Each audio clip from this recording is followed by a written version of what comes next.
Mas, sentindo o vento forte, teve medo.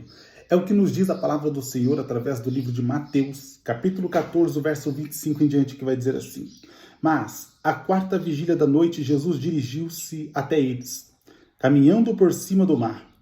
Os discípulos, vendo-o caminhar sobre o mar, assustaram-se, dizendo: É um fantasma, e gritaram com medo. Jesus, porém, logo lhes disse: Tende bom ânimo, sou eu, não temais. Respondeu-lhe Pedro: Senhor, se és tu, manda-me ir ter contigo por cima das águas. E ele disse: Vem. E Pedro, descendo do barco, andou sobre as águas para encontrar-se com Jesus. Mas, sentindo o vento forte, teve medo e, começando a afundar, clamou: Senhor, salva-me. Falando de uma passagem muito notória sobre a nossa vida, na verdade, sobre a vida de Pedro e sua grande experiência de andar sobre o mar diante de uma tempestade. Há momentos na nossa vida em que tempestades nos deixam desorientados, tiram o nosso foco, colocam medo no nosso coração e muitas vezes achamos que perdemos o caminho certo ao qual devemos continuar.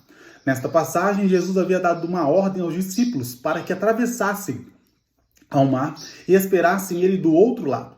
Porém, no meio do caminho houve uma grande tempestade, na qual eles estavam passando por ela ainda neste momento. O vento era contrário, o mar era bravio, o barco quase a pique para afundar e o desespero no coração. E quando entramos em desespero, muitas vezes acabamos perdendo a atenção daquilo que Jesus preparou para nós. Perdemos a direção do rumo que estávamos caminhando e começamos a querer achar uma solução rápida, simplesmente para sair deste grande problema. Porém, a Bíblia vai dizer que Jesus ele vem caminhando sobre as águas. E vendo os discípulos já atormentados pelo medo do mar, eles vão achar que era um fantasma, mas Jesus vai se apresentar perante eles. Jesus se apresenta, Pedro entende que é a voz do Mestre, porque toda pessoa que tem intimidade com o Espírito Santo de Deus, ele vai entender a voz do Espírito Santo independente da situação. E ele vai dizer: se verdadeiramente és tu, deixa-me andar sobre as águas. Sabemos a história. Pedro andou sobre as águas e foi um dos únicos discípulos com Jesus que andou sobre as águas. Não há outro relato de discípulo andando sobre as águas.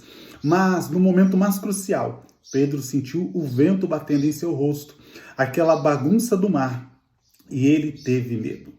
É natural nós, seres humanos, sentimos medo, mas nós precisamos entender que independente do medo, da situação ou do vento bravo que esteja do nosso lado, sempre devemos clamar a Jesus. Pedro sabia que a sua confiança estava em Jesus e, clamando Jesus, estendeu-lhe a mão e o